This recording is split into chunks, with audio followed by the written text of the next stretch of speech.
After a bad snow year, reservoirs around the state are lower than normal. This comes as areas are battling extreme drought. Unlike years past, changing climate patterns aren't bringing wet years back to back. The average dry cycle is more like 3 to 7 years.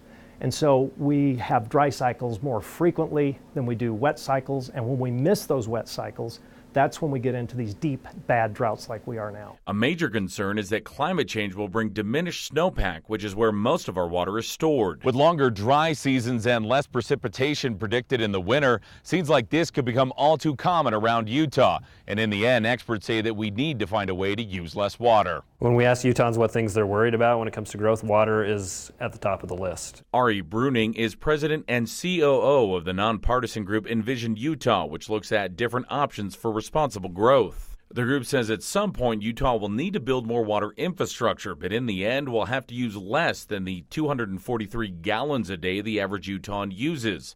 If we don't, it could hurt our economy. A lot of employers that we try to recruit actually use a lot of water. Data centers, for example, use water for cooling and so on.